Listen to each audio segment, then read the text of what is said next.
महाराष्ट्र शासन शालेय शिक्षण व क्रीडा विभाग यांनी काढले जो परिपत्रक दिनांक 13 डिसेंबर 2025 ला निर्गमित झाले परिपत्रक आहे. त्याचा विषय असा बघा, राज्यातील सर्व शाळांमधील विद्यार्थी सुरक्षिततेच्या दृष्टीने केंद्र शासनाने निर्गमित केलेल्या मार्गदर्शक सूचनांचे पालन करण्याबाबत व शाळा व्यवस्थापन कर्मचारी तसेच विभागातील क्षेत्रीय अधिकारी यांच्यावर जबाबदारी निश्चित करण्यासाठी कार्यपद्धती या ठिकाणी आपण पाहूया. शासन निर्णय काय सांगतो ते या ठिकाणी आपण पाहूया. खालील जे मुद्दे दिले आहेत बघा, चालक, व्यवस्थापक, मुख्याध्यापक, शिक्षक, कर्मचारी यांनी प्रामुख्याने खालील नमूद मुद्द्याची काटेकोरपणे अंमलबजावणी करावी. हे कोणकोणते मुद्दे मुख्याध्यापक, शिक्षक आणि कर्मचारी यांना लागू आहेत, त्यांनी याचं पालन करायला पाहिजे, ते कोणकोणते मुद्दे या ठिकाणी आपण पाहूया. बालकांचा मोफत व सक्तीच्या शिक्षणाचा हक्क अधिनियम 2009 केंद्र शासनाने विद्यार्थी सुरक्षित संदर्भात निर्गमित केलेली मार्गदर्शक तत्वे राष्ट्रीय व राज्य बाल हक्क संरक्षण आयोगाच्या बालकांच्या सुरक्षित संदर्भात वेळोवेळी निर्गमित केलेल्या सूचनांचे यांचे पालन करणे अनिवार्य राहील. दुसरा मुद्दा या ठिकाणी पाहूया. विद्यार्थ्यांना कोणत्याही प्रकारचा गंभीर शारीरिक दंड किंवा शिक्षा, उदाहरणार्थ मारणे, हाताने, काठीने, फुटपट्टीने, पट्टा इत्यादी, कान केस ओढणे, उठबशा काढायला लावणे, ढकलणे, वर्गाबाहेर उन्हात किंवा पावसात उभे राहण्याची शिक्षा देणे, गुडघ्यावर बसवणे, भुकेले ठेवणे किंवा पाणी न देणे, अपमान करणे, शाब्दिक, मानसिक, वारंवार नावे ठेवणे, कमी लेखणे इत्यादी किंवा भेदभाव करणे, जात, धर्म, भाषा, लिंग, सामाजिक व आर्थिक स्थिती, विशेष गरजा असणाऱ्या शैक्षणिक कामगिरी यांच्या आधारावर अनुज्ञेय असणार नाही. म्हणजे आपण त्यांना कोणत्याही प्रकारचा विद्यार्थ्याला त्रास देता कामा नये. विद्यार्थ्यांशी सन्मानपूर्वक सौम्य भाषेत संवाद साधणे आवश्यक आहे. वर्गात वेळेचे पालन व नियोजनबद्ध अध्यापन अनिवार्य राहील. विशेष गरजा असलेल्या विद्यार्थ्यांसाठी आणि मुलांसाठी सुरक्षित पायाभूत सुविधा उपलब्ध करून देणे, विद्यार्थ्यांना उत्तम दर्जाचा पोषण आहार देणे, पिण्यासाठी स्वच्छ पाणी देणे, वेळेवर वैद्यकीय मदत घेणे, विद्यार्थ्याच्या तक्रारीवर त्वरित कार्यवाही करणे इत्यादी बाबतीत कोणताही निष्काळजीपणा करण्यात येऊ नये. शाळेच्या आवारात गुंडगिरी, भेदभावपूर्ण कृती, मादक पदार्थाचे सेवन करण्यास प्रतिबंध असून याबाबत भंग होणार नाही याची दक्षता घेण्यात यावी. अपरिहार्य कारणाशिवाय विद्यार्थ्यांसोबत वैयक्तिक संदेश, चॅट, सोशल मीडिया इत्यादीद्वारे संवाद करण्यात येऊ नये. विद्यार्थ्याचे फोटो किंवा व्हिडिओ पालक व संस्थेच्या सक्षम प्राधिकरणाच्या परवानगीशिवाय काढणे किंवा वापरण्यास मदत करणे अनुज्ञेय नाही. विद्यार्थ्याच्या शैक्षणिक प्रगतीबाबतची माहिती, उदाहरणार्थ गुणपत्रक, मूल्यांकन इत्यादी संवेदनशीलतेने हाताळण्यात यावी. त्याद्वारे कमी गुण प्राप्त विद्यार्थ्यांमध्ये मानसिक तणाव, कमीपणाची भावना निर्माण होणार नाही, इतर विद्यार्थ्यांकडून त्यांना हिणवले जाणार नाही याबाबतची काळजी घेण्यात यावी. तक्रार निवारण कार्यपद्धती सुस्पष्ट व पारदर्शक असावी. तक्रारीचे गांभीर्याने निराकरण करण्यात यावे. शाळेतील कोणत्याही व्यक्तीकडून म्हणजे मुख्याध्यापक असो, शिक्षक, शिक्षकेतर कर्मचारी, कंत्राटी तत्त्वावरील कर्मचारी इत्यादी विद्यार्थी सुरक्षेबाबत झालेले उल्लंघन तात्काळ वरिष्ठांच्या व शासनाच्या म्हणजे गट शिक्षणाधिकारी व उपशिक्षणाधिकारी व शिक्षणाधिकारी यांच्या निदर्शनात आणावे. उपरोक्त नमूद मुद्द्याचे तसेच केंद्र शासनाचे विद्यार्थी सुरक्षे संदर्भात निर्गमित करण्यात आलेल्या मार्गदर्शक तत्वाचे उल्लंघन झाल्याचे निदर्शन आल्यास पुढील प्रमाणे कार्यवाही निश्चित करण्यात यावी. आता या ठिकाणी शाळा व्यवस्थापक आणि मुख्याध्यापक यांची जबाबदारी काय असेल ते या ठिकाणी पाहूया. शाळा व्यवस्थापक किंवा मुख्याध्यापक यांनी विद्यार्थी सुरक्षे संदर्भात उल्लंघनाची घटनेची तात्काळ लेखी नोंद करण्यात यावी. सदर घटनेसंदर्भात संबंधित विद्यार्थी, पालक किंवा संबंधित शिक्षक, शिक्षकेतर कर्मचारी यांच्याशी सविस्तर चर्चा करण्यात यावी. घटनेशी संबंधित प्राथमिक माहिती, CCTV, तक्रार निवेदन, उपस्थितीबाबतची नोंदी ठेवण्यात यावी.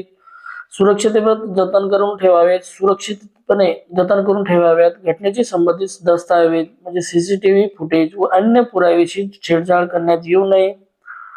संबंधित घटनेची प्राथमिक चौकशी करून 2 दिवसाच्या आत शिक्षण विभागात म्हणजे गट शिक्षणाधिकारी कार्यालयास अहवाल सादर करावा.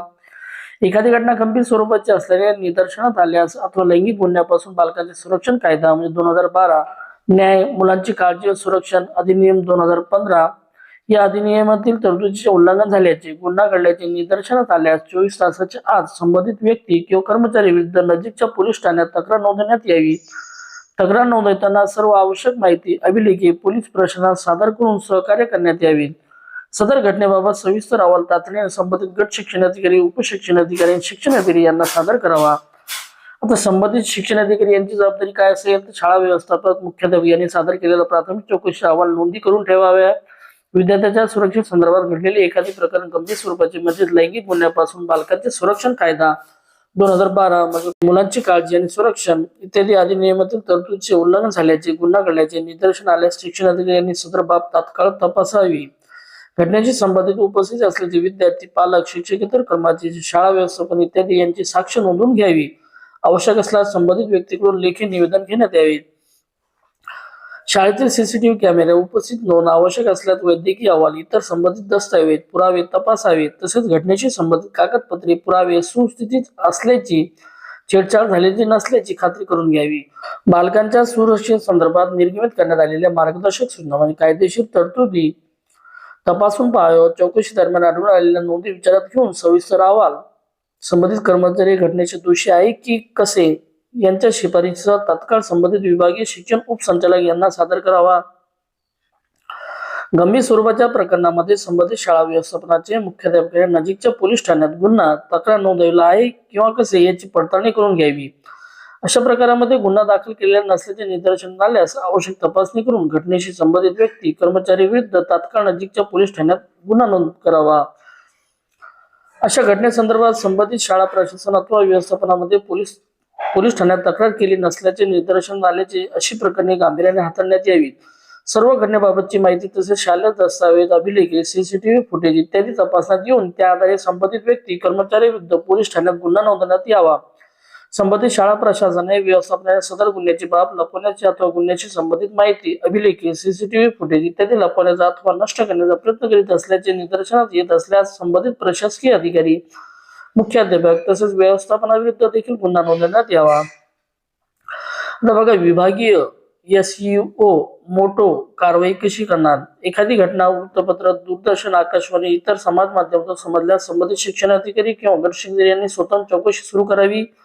संबंधित घटनेची शिक्षणाधिकारी यांनी नोंद घ्यावी. त्यानंतरच उपरोक्त परिच्छेद क्रमांक 2B मध्ये नमूद कार्यपद्धतीनुसार कार्यवाही पूर्ण करावी. अशा सर्व घटनांची नोंद विशेष नोंदणी रजिस्टरमध्ये ठेवण्यात यावी. जाणून बुजून चुकीची माहिती, अहवाल सादर केल्याचे निदर्शन आल्यास अथवा अशा गंभीर प्रकरणामध्ये तातडीची कार्यवाही करण्यास टाळाटाळ, दिरंगाई किंवा दिशाभूल करणारी माहिती, अहवाल सादर केला असल्यास संबंधित अधिकाऱ्यावर शिस्तभंगाची कारवाई करण्यात यावी. विद्यार्थ्याच्या सुरक्षेसाठी व शिक्षकांमध्ये व्यवसायिक, नैतिक आणि शिस्तबद्ध वातावरण निर्माण करण्यासाठी तसेच विद्यार्थ्यांच्या सुरक्षेसंदर्भातील बाब उद्भवल्यास सदर प्रकरणाचा तातडीने निपटारा करण्यासाठी उपरोक्त कार्यपद्धती तयार करण्यात आली असून सर्वांनी ते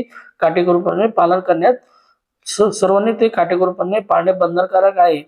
या ठिकाणी शासन निर्णय निघालेला आहे. म्हणजे विद्यार्थी सुरक्षेसंदर्भात मुख्याध्यापक, शिक्षक यांनी घ्यायची काळजी, त्यांचे मार्गदर्शन तत्व आणि शिक्षण अधिकारी यांनी करायची कारवाई या ठिकाणी सांगितलेली आहे.